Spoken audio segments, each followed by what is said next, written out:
La plus précieuse des matières premières a entamé sa marche triomphale en 1859 dans l'État de Pennsylvanie. Ce qui s'apparentait d'abord à une ruée vers l'or s'est transformé en une course mondiale pour accéder aux Elephant Fields, aux plus grands champs pétrolifères de la planète. Les Américains possédaient la technologie et l'argent. Les Saoudiens avaient le pétrole. Dès que des intérêts nationaux sont en jeu, a fortiori quand il s'agit d'une ressource stratégique comme le pétrole, les gouvernements de tous bords politiques oublient leurs principes moraux et leurs idéologies. Dès les années 1970, les chercheurs étaient conscients du danger des gaz à effet de serre. Le pétrole est devenu le moteur de l'économie mondiale. Va-t-il à présent sceller notre destin ?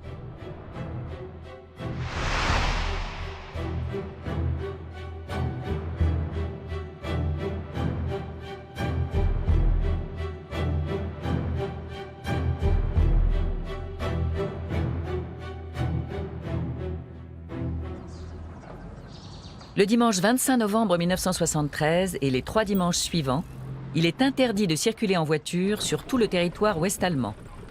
Une première dans l'histoire du pays. De même que pour la première fois depuis la fin de la guerre, l'essence est rationnée.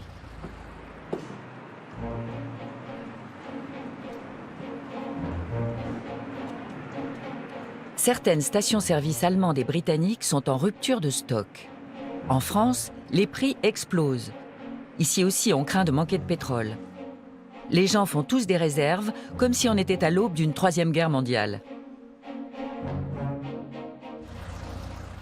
En Allemagne, entre octobre et décembre 1973, il y a eu 20% de plein d'essence en plus. Une grande partie a été stockée dans des réservoirs inflammables, quelque part dans les maisons. 150 000 tonnes rien qu'en novembre. Et pareil pour le mazout. Les ventes ont augmenté de 30% par rapport à la normale. Au total, 16 millions de tonnes de mazout léger ont été entreposées dans les citernes des caves allemandes pour pouvoir se chauffer à fond jusqu'au mois de mars. Mais l'Europe n'est pas le seul continent en état d'urgence. Aux États-Unis, des files d'attente se forment aux stations essence. Beaucoup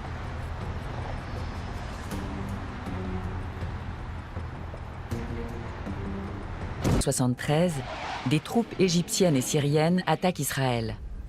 Cela arrive le jour même où les Juifs du monde entier célèbrent Yom Kippour, la fête la plus importante dans la religion juive. L'offensive prend les Israéliens par surprise. Les Arabes ont mis à exécution leur menace de jeter Israël à la mer. Grâce à l'approvisionnement en armes américaines, l'État hébreu parvient in extremis à éviter une défaite militaire. Mais le soutien des États-Unis a un prix.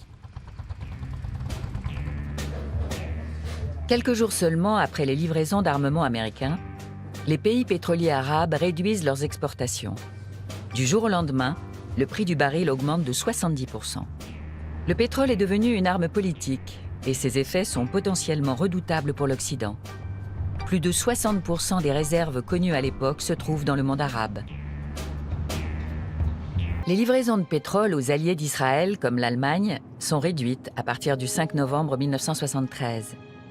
Une baisse qui peut atteindre 20%. Le prix de l'essence et du mazout flambe. Il passe de 12 à 70 pfennig le litre. Les pays arabes exportateurs jugent le moment idéal pour prendre cette mesure. L'hiver, la consommation d'énergie fossile augmente à cause du chauffage. Une réduction de l'approvisionnement ne peut donc pas tomber plus mal.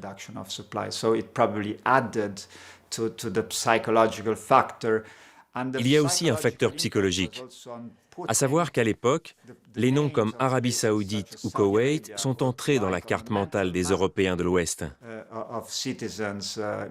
Alors qu'avant le choc pétrolier, ils ne connaissaient sans doute même pas l'existence de ces pays. Pour la première fois, ce sont les exportateurs de pétrole qui mènent le jeu. Le ministre du pétrole saoudien ne mâche pas ses mots. The era of a very cheap source of energy is gone, and this is a new era. Les journalistes trouvent un terme pour désigner les nouvelles règles en vigueur dans l'industrie pétrolière. Le chantage. Cela reflète le sentiment de nombreux Européens de l'Ouest qui prennent soudain conscience de leur dépendance à la politique des princes arabes. l'image de pays pétroliers cupides arrange bien certains dirigeants occidentaux. Car le véritable problème est délicat à expliquer. En réalité, la pénurie de pétrole tient moins à la baisse des exportations en provenance du Proche-Orient qu'à la hausse drastique de la consommation dans les pays industrialisés.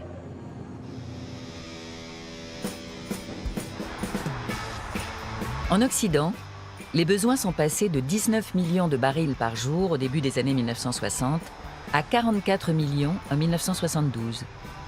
Une augmentation colossale, notamment aux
Du jour au lendemain, Aberdeen devient la capitale européenne du pétrole offshore.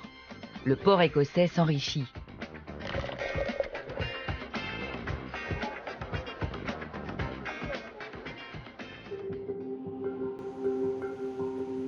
À la fin des années 1990, le boom est terminé. En 1999, les plateformes de la mer du Nord ne produisent plus qu'environ 6 millions de barils par jour et en 2017, 2 millions seulement. Désormais, on démonte les installations. Avec la baisse des prix, le forage offshore n'est plus rentable. Mais au début des années 1980, le pétrole de la mer du Nord a un impact colossal. La suprématie de l'OPEP commence à s'effriter. Les États membres sont inquiets. L'OPEP a pris une décision qu'elle n'avait encore jamais prise. Elle a instauré un système de quotas pour soutenir le cours du pétrole. Le problème était que l'Arabie saoudite, le membre clé du cartel qui jouait le rôle d'arbitre pour défendre ses propres intérêts, a réduit sa production de 10 millions de barils par jour en 1982 à 2 millions en 1985 afin de stabiliser les prix. L'OPEP impose un quota de production faible à tous ses États membres. Mais hormis l'Arabie saoudite, ils ne peuvent pas suivre, car un tel contingent ne leur permet plus de réaliser des bénéfices. Le quota n'est donc pas respecté à la lettre. Le chaos qui régnait au sein de l'organisation a pris une tournure absurde. En 1984, l'OPEP a chargé une agence internationale de la contrôler elle-même. Les chiffres de production de chaque État membre devaient être rigoureusement vérifiés à partir des comptes, des factures et des documents d'exportation. Mais la mission a échoué parce que les inspecteurs n'ont pas eu accès aux bureaux et sites de production. Certains pays leur ont même refusé l'entrée sur leur territoire. L'OPEP ne peut pas endiguer la chute des prix.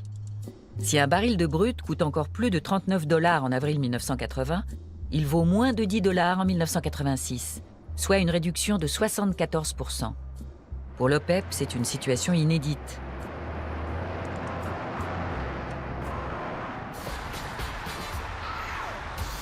Pour la plupart des habitants des pays occidentaux, en revanche, la baisse du cours du pétrole est une bonne nouvelle. On peut de nouveau filer à toute vitesse sur les autoroutes et dans les airs. À l'époque, la question des combustibles fossiles et de leurs effets néfastes sur le climat n'intéressait qu'une poignée de spécialistes. Le terme réchauffement climatique n'existait pas encore. Non seulement on considérait que le pétrole était moins dangereux et moins sale, mais on voyait aussi les grands avantages qu'il présentait. Il permettait de soulager les tâches pénibles et offrait une formidable mobilité. Les gens s'étaient habitués à un approvisionnement abondant en pétrole. C'était quelque chose que personne ne remettait en question. Et aujourd'hui encore, ça semble aller de soi. Parmi les produits issus de la pétrochimie figurent les détergents, les médicaments, les casques de vélo, les cosmétiques, le stylo et le frisbee. On peut citer également les terrains de football synthétiques et bien sûr les jouets en plastique. On paie avec du pétrole, pas de carte de crédit sans plastique. Même le monde informatique n'y échappe pas. Clavier, écran, smartphone, tablette, tout est fabriqué à base d'hydrocarbures. Si la révolution numérique commence dans les années 1980, c'est précisément parce que le prix du pétrole est stable, une condition indispensable à la construction d'ordinateurs bon marché. Et le prix du baril ne cesse de diminuer. Cela s'explique entre autres par une plus grande conscience écologique de l'opinion publique. Les marées noires ternissent l'image du pétrole. L'heure est aux économies d'énergie. La demande d'hydrocarbures, qui augmentait sans cesse jusque-là, stagne. Si le fléchissement des prix n'entraîne qu'un petit creux dans la croissance de pays comme l'Arabie saoudite, d'autres États sont menacés dans leur existence même.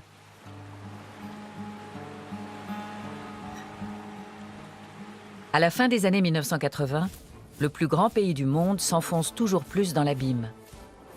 À l'extérieur, l'Union soviétique démontre sa puissance, mais une crise majeure secoue son économie et la chute du cours du pétrole ne fait qu'aggraver la situation.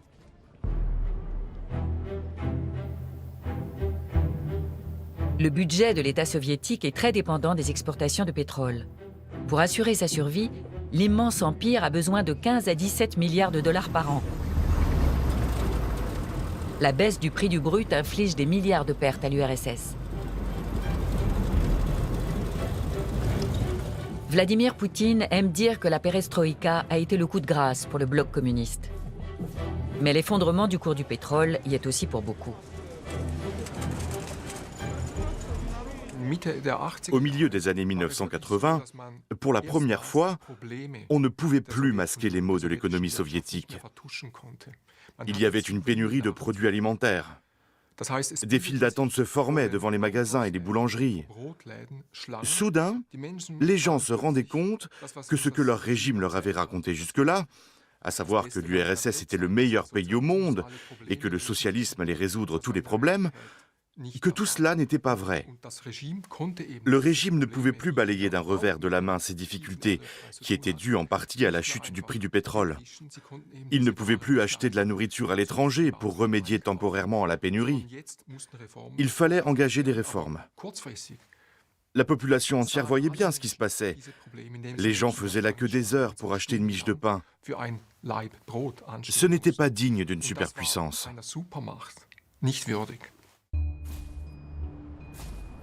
Au début des années 1990, l'URSS implose, avec toutes les conséquences économiques et politiques que cela implique. Le mur de Berlin serait-il tombé sans la crise pétrolière soviétique? Beaucoup d'historiens en doutent.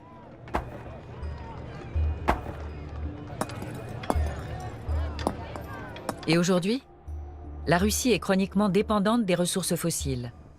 Près des 2/3 de ses exportations et 40% de ses recettes publiques proviennent du pétrole, du gaz et du charbon. Et jusqu'ici, le président Poutine ne donne pas l'impression de vouloir restructurer l'économie. C'est la même situation que sous Gorbatchev. Le pays devrait entreprendre des remaniements. Poutine a été assez malin. Il a créé un important fonds souverain qui s'élève à des centaines de milliards, et en période de crise comme maintenant, il peut puiser dedans. Mais là encore, c'est une solution provisoire, et si le prix du pétrole reste bas, il faudra une fois encore réformer. Poutine n'aime pas réformer, parce que c'est impopulaire, que ça l'oblige à restructurer, que ça nuit à certains groupes d'intérêts et que ça implique la refonte du système entier. Vladimir Poutine ne prépare pas l'avenir économique du pays. Il compte uniquement sur le fait que le changement climatique va libérer des matières premières au pôle Nord. Il a besoin de nouveaux champs pétrolifères. En développant massivement sa flotte de brise-glace, la Russie envoie un signal clair à Washington, à Pékin et aux autres capitales. Le pays dont le littoral arctique s'étend de la frontière norvégienne au Pacifique veut profiter au maximum de sa situation géographique, tant sur le plan politique que sur le plan économique.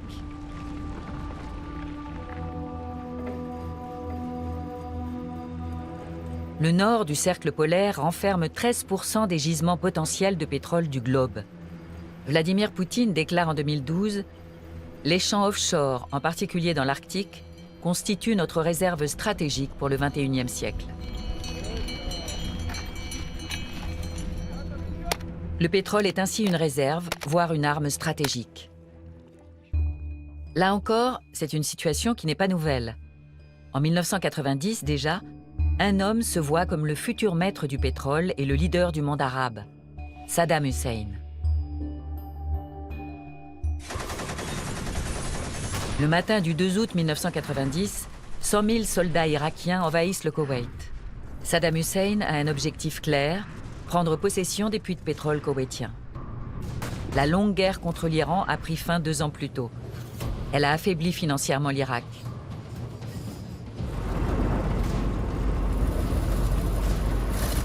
Après l'attaque, le contrôle des gisements irakiens et koweïtiens garantit 20% des réserves mondiales à Saddam Hussein.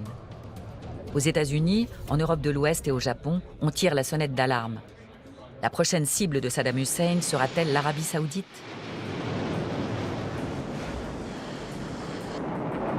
Les Américains envoient rapidement des troupes dans le Golfe, car l'accord passé en 1950 avec Truman et qui garantit la protection de l'Arabie saoudite tient toujours. Le président George Bush impose une intervention militaire à son pays et ses alliés. The stakes are high. Iraq is already a rich and powerful country that possesses the world's second largest reserves of oil and over 1 million men under arms. It's the fourth largest military in the world. Our country now imports nearly half the oil it consumes and could face a major threat to its economic independence. Much of the world is even more dependent upon imported oil and is even more vulnerable to Iraqi threats. Le dirigeant irakien n'essaie même pas de contredire les arguments de George Bush. Il veut devenir le premier producteur de pétrole de la planète pour faire de son pays une grande puissance et entrer dans l'histoire en tant que leader du monde islamique. Malgré les nouvelles règles qui régissent le commerce pétrolier et la capacité à éviter les pénuries, malgré la fin de la guerre froide et l'entente retrouvée entre l'OPEP et l'Occident, le pétrole revient soudain sur le devant de la scène internationale. Il se révèle un élément clé dans les jeux de pouvoir économique et politique. En septembre 1990, lorsque Saddam Hussein menace de détruire les sites de production saoudiens, le prix du baril est multiplié par plus de 2. 4 mois plus tard, le 17 janvier 1991, la plus grande offensive aérienne de l'histoire est lancée. 700 avions de la coalition anti-Saddam Hussein attaquent l'Irak. Des éclairs sillonnent en permanence le ciel. Les caméras zooment sur les bunkers. Les images aériennes, les viseurs des bombardiers et les explosions envahissent les écrans de télévision. La guerre du Koweït de 1991 est le premier conflit que l'on peut suivre en direct et en couleur sur la chaîne d'information américaine CNN.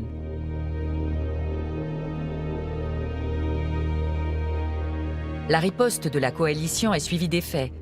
Quelques heures après le raid, le prix du pétrole baisse de nouveau. Il passe à 40 $, puis à 30 et enfin à 20 $ le même jour. Personne ne croit à une victoire de Saddam Hussein, ni à une pénurie de pétrole. Dès le début de la guerre, il a ainsi perdu sa plus grande bataille. En dépit des puits de forage en feu, le pétrole n'est pas devenu l'arme de Saddam Hussein et son cours reste bas. Jusqu'à l'arrivée de nouveaux acteurs sur la scène internationale au début de ce millénaire. La Chine est devenue une superpuissance économique et c'est désormais le deuxième plus gros consommateur de pétrole derrière les États-Unis. Les Chinois sont bien décidés à rattraper leur retard. Ils veulent des voitures modernes, des logements spacieux et de gros climatiseurs. Pour cela, ils ont besoin d'énormes quantités d'énergie. Dans les années 90, la Chine consommait autant de pétrole que l'Allemagne. Aujourd'hui, elle en consomme presque 5 fois plus et d'ici peu, elle dépassera l'Union européenne. En juin 2008, le prix du baril de brut monte à 140 $, la plus haute moyenne mensuelle jamais enregistrée. Mais la ruée vers l'or noir prend fin.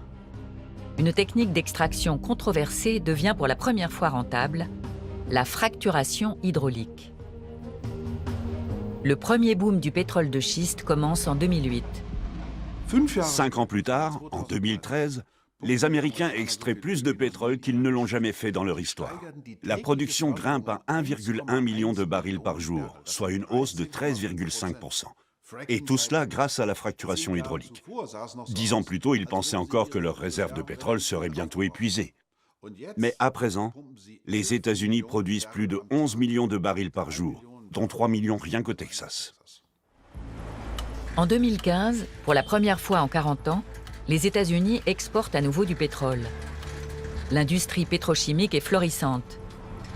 Mais la fracturation hydraulique suscite de vives polémiques. Il faut creuser un puits à plusieurs kilomètres de profondeur avant de poursuivre le forage à l'horizontale. Dans la technique du forage horizontal, un mélange d'eau, de sable quartzeux ou de billes de céramique et de substances chimiques est soumis à une pression pouvant atteindre 1000 bars. Cette pression fait éclater la roche, ce qui permet au pétrole ou au gaz qu'elle contient de remonter à la surface. Grâce à des corps solides et à des produits chimiques, on maintient les fissures obtenues ouvertes. Le problème, c'est que 17 de ces substances chimiques sont considérées par l'Agence fédérale de protection de l'environnement comme dangereuses pour l'eau. 38 autres substances sont qualifiées de toxiques pour la santé humaine. Et si le liquide de fracturation entre en contact avec les nappes phréatiques, ça provoque des dégâts irréversibles. Et les États-Unis ne restent pas là. Ils ont recours à une autre technique, elle aussi très controversée, la production de pétrole à partir de sable bitumeux. une activité qui transforme des régions entières en désert. Contrairement à son prédécesseur Barack Obama, le président Donald Trump mise beaucoup sur ces nouvelles méthodes. En 2020, il attaque son concurrent Joe Biden sur la question du pétrole. But Biden has vowed to abolish fracking, right? He says we're going to not frack anymore. He has no idea what it means. We are not, no fossil fuels, no nothing. We're going to close down all our factories. We're going to go with wind. Wind is going to be the answer. Kills all our birds, everything else. Trump favorise l'essor de nouvelles techniques d'extraction en accordant des concessions dans des zones naturelles protégées et en supprimant la réglementation sur la fracturation hydraulique édictée par Obama. Rien d'étonnant à cela, puisqu'il a déclaré que le réchauffement climatique était une invention des Chinois. Aux États-Unis, 10 millions d'Américains ont un emploi lié au pétrole, des banquiers aux métallurgistes. Trump était président, mais aussi homme d'affaires, et il avait investi dans des compagnies pétrolières américaines. Il a sabordé l'Agence fédérale de protection de l'environnement pour maintenir l'industrie pétrolière en vie. En 2018, au Texas, grâce aux subventions publiques et malgré le coût de la fracturation hydraulique, près de 500 derricks extraient du pétrole et du gaz sur plus de 194 000 km².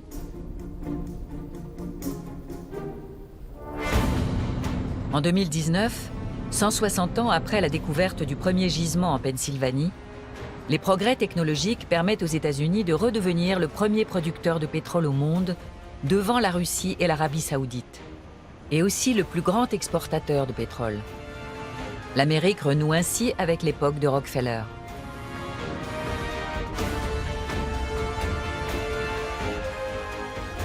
Sur ce point, le prix joue un rôle clé. Le baril coûte désormais plus de 70 $. Un système éprouvé ressurgit.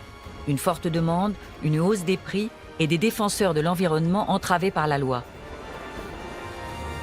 Qu'est-ce qui pourrait encore faire obstacle ?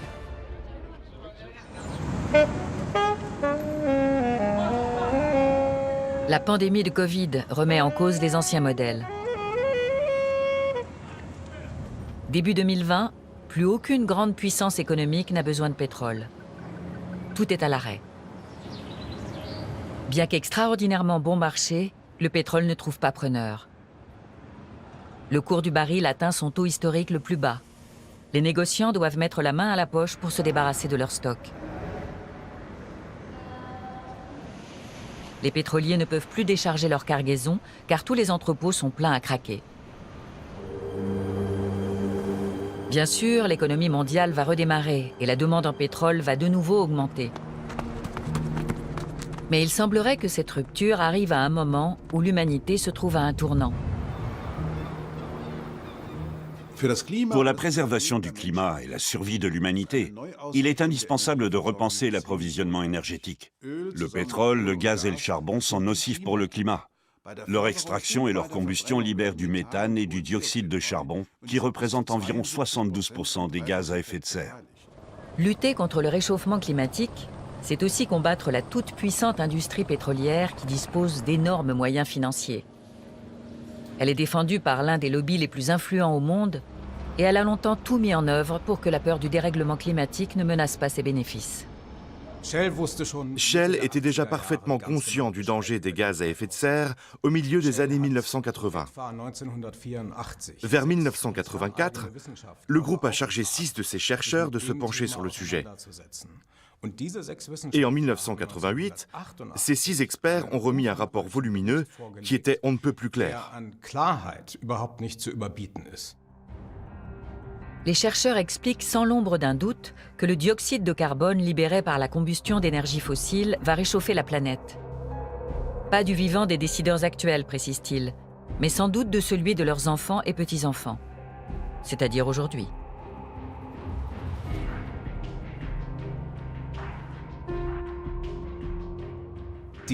À l'époque, l'industrie pétrolière aurait pu rendre ses connaissances publiques pour éveiller les consciences. Si elle y avait consenti, nous serions aujourd'hui dans une situation totalement différente. Mais les compagnies pétrolières ont décidé de faire exactement le contraire. Elles ont gardé leurs connaissances secrêtes et ont même saboté la recherche sur le climat.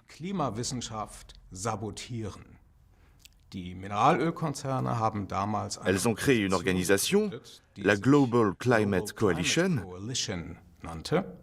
qui avait pour mission de semer le doute sur la véracité des études sur le climat.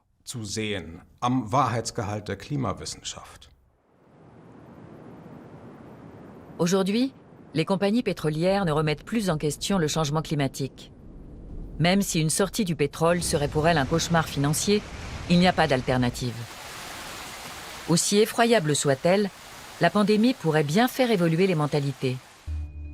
En 2020, la situation économique s'est dégradée alors que l'état de la planète s'est amélioré. On peut douter que l'industrie pétrolière retrouve le chemin de la croissance après la crise sanitaire.